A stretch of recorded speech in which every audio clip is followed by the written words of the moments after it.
So that's it. Questions, please. Could you update us on any contract stuff with Gustafson, Kuhlman, and have you decided about any unrestricteds not coming back at this stage? No, we had our player meetings yesterday. Monday. What was yesterday? Tuesday? Yep. Sorry. What's today? Wednesday. This is a bad sign. Today's Wednesday. All right.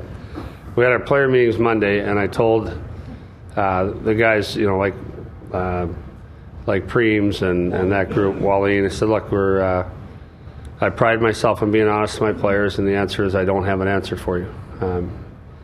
It's not what you want to hear right now. If you're a player, you want someone to say, we want you to come back, but we have too many variables to look at before we can commit to any of those guys. Restricted? Anything in there? Dave Nonis has had discussions with both Kuhlman's agent and Gustafson's agent, and it's too early to report progress or lack thereof. We would like to sign both guys, obviously, but within reason. If some of the numbers I hear being bandied about on some of these talk shows on what these people are worth and what the KHL might pay, I'll tell you right now, if those are the numbers the KHL might pay, then he's not playing here. Yes. Brian, you mentioned the unrestricted free agents this year. It looks like a pretty thin crop, and you have, as you say, fairly pressing needs. How do you get what you need out of that? What looks like a not terribly thick talent pool? It gets chipped away at daily as players sign.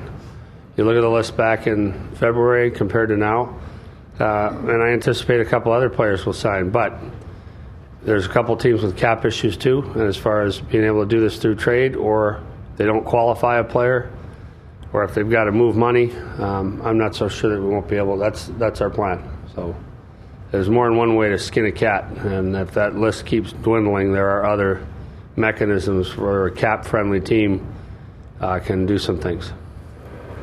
Not guaranteeing we'll be able to get what we want, but we think we will. Brian, did you pay any attention to the draft lottery last night? What? When?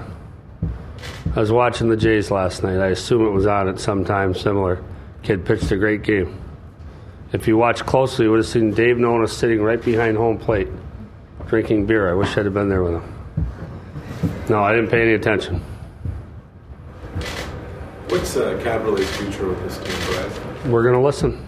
Thomas Kaberle has been a top player for our team. He's a good guy. He's at a good price. He wants to stay. There are lots of scenarios where I could see him being here. My job is to listen. The way Fergie rigged this draft choice, this no-trade clause, was very intelligent. It was done very intelligently, and it's given the team a benefit, a window, and we're going to take advantage of that window. We are going to listen. We're not going to shop them. We have already set an internal price. If we don't get it, we're keeping them. But we'll have to see. I mean, part of my job is to listen on every player, even the guys I've brought in and really like and would like to keep. We're listening on them all. If that price isn't matched, or you don't get that offer, do you begin negotiating an extension? We've told Thomas that that's the next possibility. Yes, we'd talk about that. He made it very clear he wants to stay. Brian, what's the earliest contractually that David Nonis could leave the organization for a higher job, and do you expect that will be the case when it happens? I think if I'm not mistaken, it's right after the draft. If there are vacancies, I would expect he'd be at the top of the list. What impact would that have on you and the organization? Well, we like our organizational depth. This guy's the best number 2 guy in the business. He's been a number 1. He's very bright. He's tough as nails. And when I had to step back for personal reasons, he jumped right in there and did everything. And it would be a loss, but that's why we've built in some layering. That's why Dave Poulin was signed. And it's something we're prepared to sustain, a loss like that, because I also believe part of my job as a GM is to help people move up the ladder and move on. If you look at the number of guys around the league that have worked for me in one capacity or another, I'm very proud of that. And then you have an ally for life wherever that guy goes. So Bob Murray, who I brought into Vancouver, then to Anaheim, that's an ally I talk to Bob Murray about every other day. So if Dave Nonis goes elsewhere, that's the same type of relationship. It has value. Losing people has its own intrinsic value in terms of the networking that you build for yourself. And I'm very proud of the impact I've had. I remember talking to Pat Quinn about this. You look at all the guys that have worked for Pat. that have gone on. He's spawned a generation of GMs and coaches, and he's very proud of that. Where are you top six, bottom six in terms of filling out? You mentioned the defenses.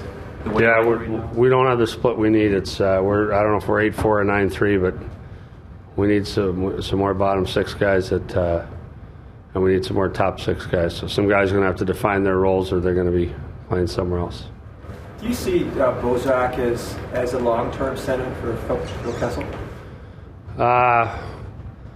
Depends on which game you ask me. If you asked me 7 or 8 games ago, I would have said yes. Then when they weren't having success and Ronnie put the frat pack back together, that line looked pretty good. We'll see. I mean, you'd think with a guy who plays the right side, the most natural center is going to be a left shot, not a right shot, but we'll see. How's Commissari's health coming along, right? You can ask him. He's working out. He's fine. I mean, he's recovering from a very serious operation. He's ahead of schedule. He's got full range of motion. He's working like a dog.